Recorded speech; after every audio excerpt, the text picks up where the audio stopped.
back, boys. In this episode, I'm going to show you guys how to install a Chinese diesel heater. Now, what's different about this video is I'm doing 100% stealth installation, and by stealth, I mean you cannot tell this thing is installed. It uses no space inside the van. I'm just taking advantage of empty space and trying to make this an OEM plus type installation. This is a 99 Chevy Astro, lifted 3 inches, all-wheel drive. This is Project Bad Astro. The tips and tricks here and the way that I'm mounting it should apply to any conversion van, whether it be an Express, an Econoline, one of those Dodge ones. The other thing you're going to want to do when you have one of these heaters is install a roof fan. If you want to see my installation on that, click up here. That again was a little different than most of the videos on the internet because it's a conversion van.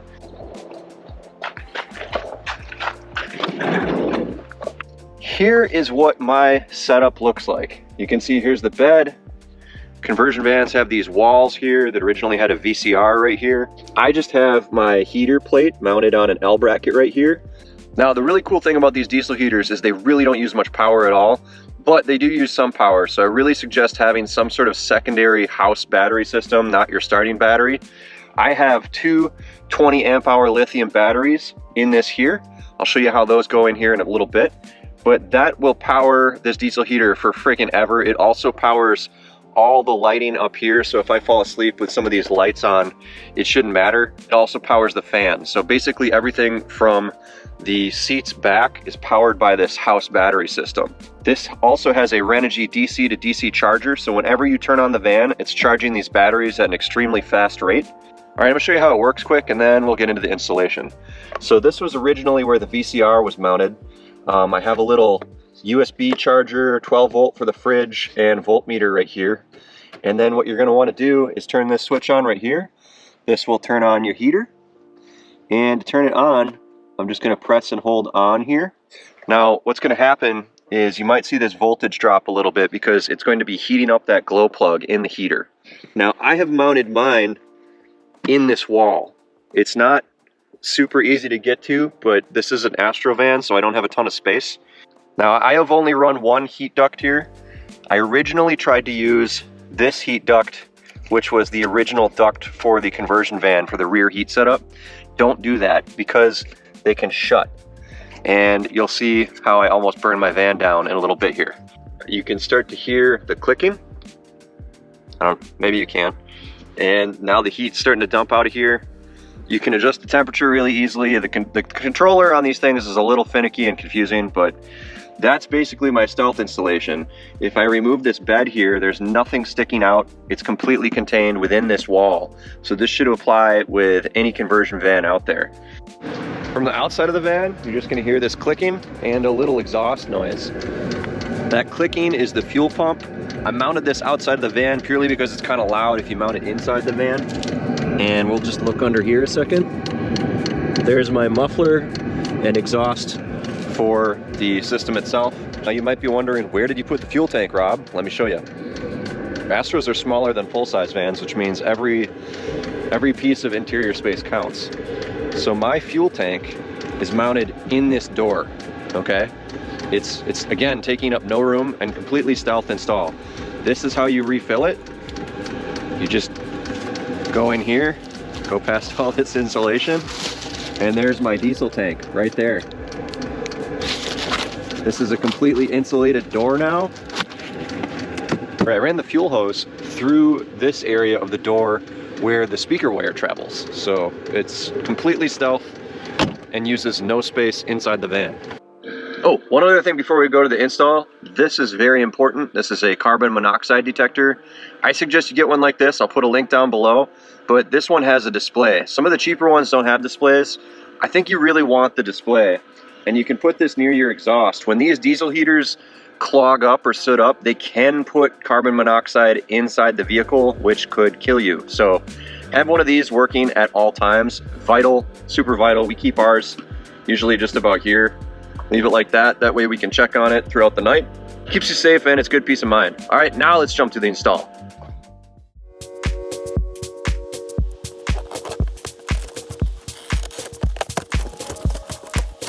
There is the heater and the controller.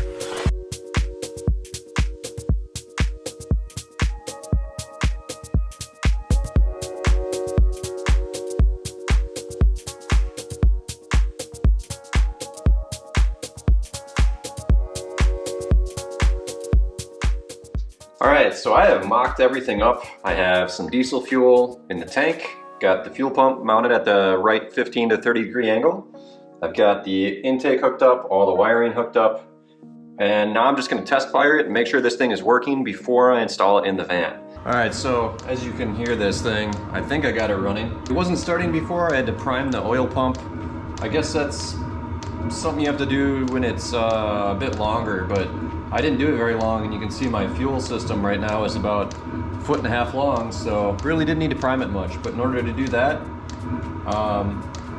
you press and hold these two buttons, I think, to get it into prime mode, and then this is start prime and that's stop prime. And usually you're gonna have clear hose right here, so you'll see when it gets here it should be good.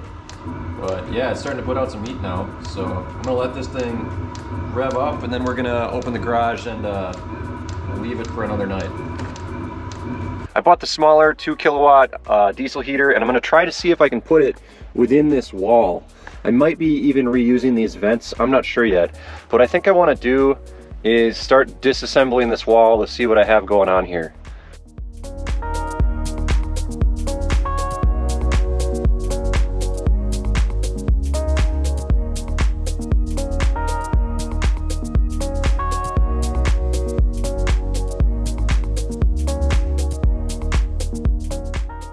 So this was interesting just because I never really knew how these walls were attached in here, but really there's just a couple fasteners. You need to remove the lower part of the blinds, and then there's just some L brackets and a couple screws, and then you pretty much have to pull this way and then up. It's this pillar cover that's holding it down, and then the brackets are holding it against there. There's nothing on the floor holding it to the floor, at least in this type of conversion van.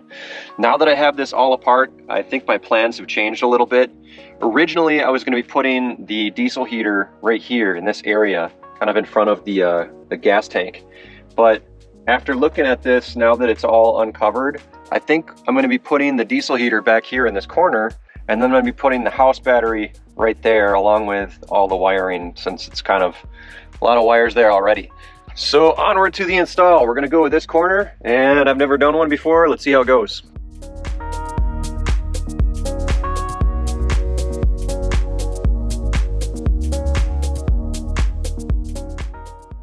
So the issue I'm running into is when I am underneath the van, there's like a bumper support and like some body stuff coming off the floor here.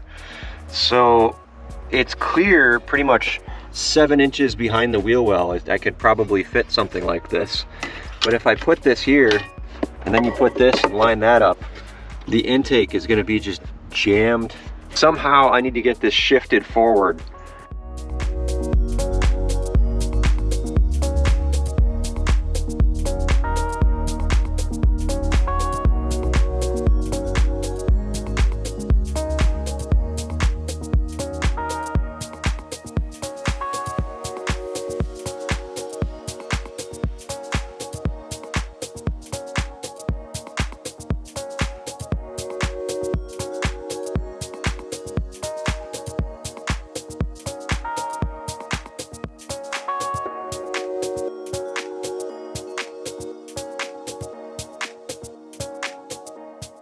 Here's where we are right now. I have the heater mounted up. I did not mount it to the floor of the vehicle just because it did not work with my installation requirements here. Using a hole saw, I made the holes bigger than required, and then I bent this kind of around the edge of the metal. And there was still a little gap, so I just used some really high temp silicone. I think that'll be fine, but I'm gonna run it just to make sure. So we're gonna try to go hook up the fuel pump, and for the fuel tank location, there's not really a super good spot for it in an Astro. So there's a lot of room kind of over there underneath the van. There's a lot of room under here underneath the van. The problem is refilling the tank requires you to either drop the tank or do something really weird. But what I'm gonna do is something I saw online, where I'm gonna mount a tank in this rear door. And then I'm gonna run the fuel line through here, down there, under the van, to the fuel pump, and then it's gonna come back right here. So I'm getting the fuel pump out of the van since it's the noisiest part. And then this should allow easy refueling. I'm just gonna have like some sort of Velcro flap or something that I'll lift up, and then I can squirt more diesel in there. So yeah, let's keep moving.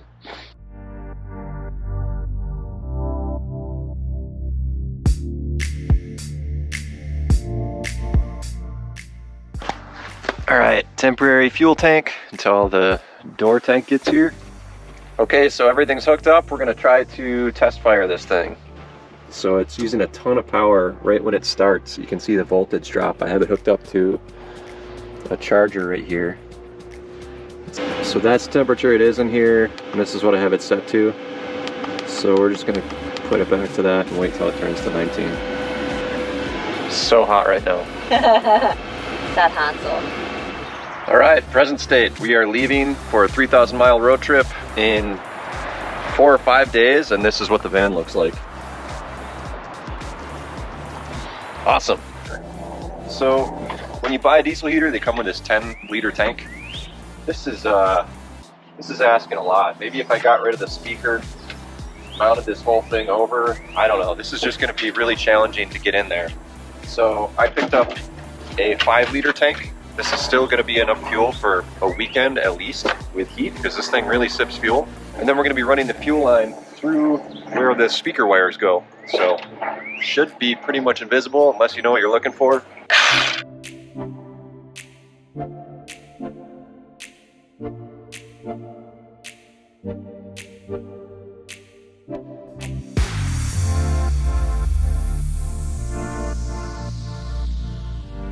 One thing to do whenever you're working on the inside of a panel or insulating something is to spray down the interior with a corrosion inhibitor. I really like this stuff. I used to use Shield T9. That was developed by Boeing for mothballing aircraft for long periods of time. Pretty good stuff, but it's a little thinner. This stuff just goes on a little thicker. It's just like a waxy oil. You spray it on and it's never gonna rust. So I'm gonna do that before I do anything else in here.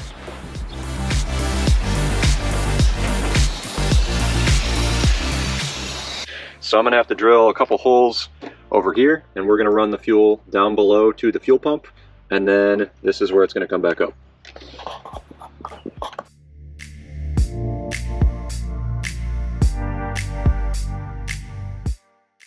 So all these diesel tanks come with a couple different ways of hooking up the fuel pickup.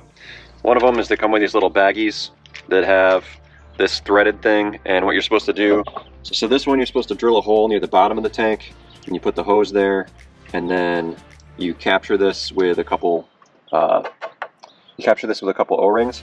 I don't really like those because they can leak. So I'm going to be using this style, which is just a metal tube.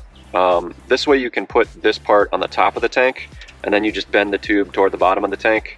Less chance of leaking, and I think it's going to be fine.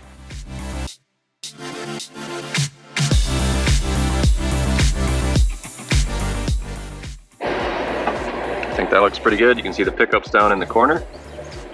What I'm going to do, because I did drill right near this seam, I'm just going to put a grommet with some RTV there. I mean, technically this plate here should be on a level part of the gas tank, but the only sealing surface is right here. So I'm just going to put some RTV there and smash this gasket down on there, and then we're going to use the fasteners to hold it down. It should be fine. Alright, so I didn't film myself installing everything, but I want to show you a couple pointers here. So one is when you run the fuel line through here, the fuel line is going to basically be held in, there's a rubber grommet in there that the speaker wires run through, and it's going to kind of grab it.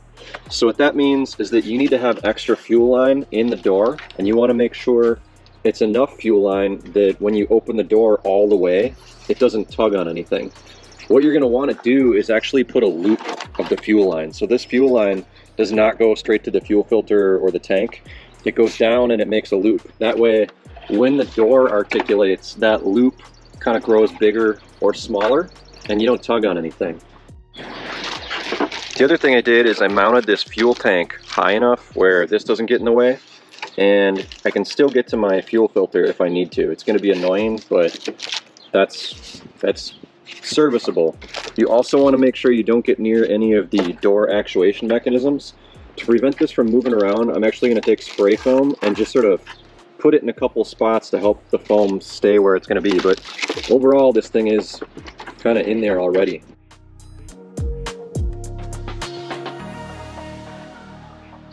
Couple tips for installing the diesel heater itself.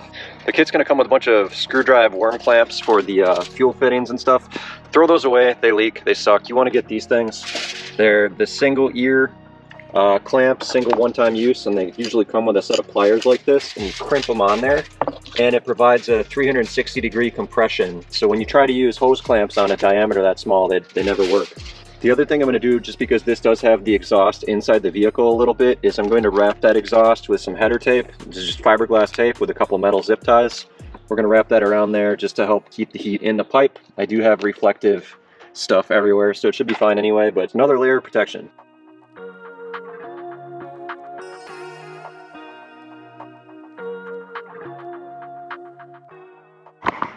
All right, it's the next day. I didn't get everything on camera because I am rushing. This van has to be ready to go by the end of the day, and yeah, there's a lot of stuff to still do. So I'll show you what I have been working on. I bought these 4-pack charger voltmeter things, and I put one right here, and then right here, I haven't mounted it yet, but here's the diesel heater. So, bam. So that's gonna go up on a little bracket, kind of sit in the corner there.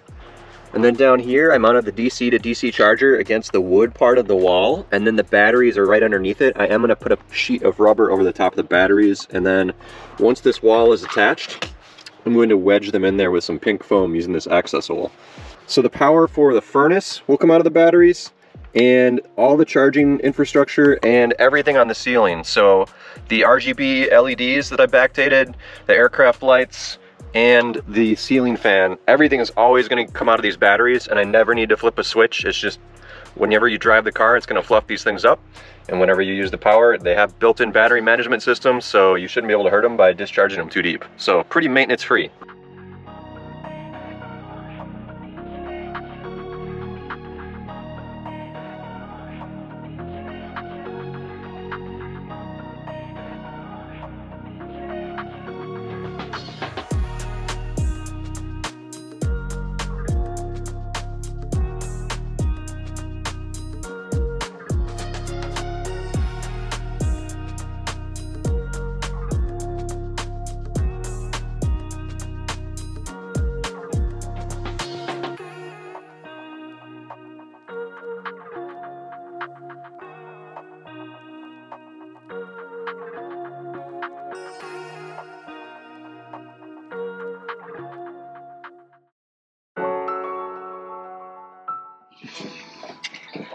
All right, so I decided to let the heater rip for a little bit just to make sure everything was working, and the exhaust strap smoked a little bit, which I read is normal. It's going to do that for a little bit.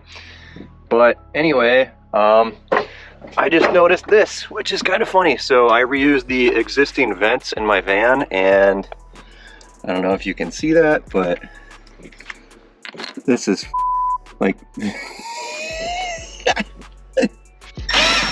that's not good. We're leaving in a few days, and the vent itself is melting.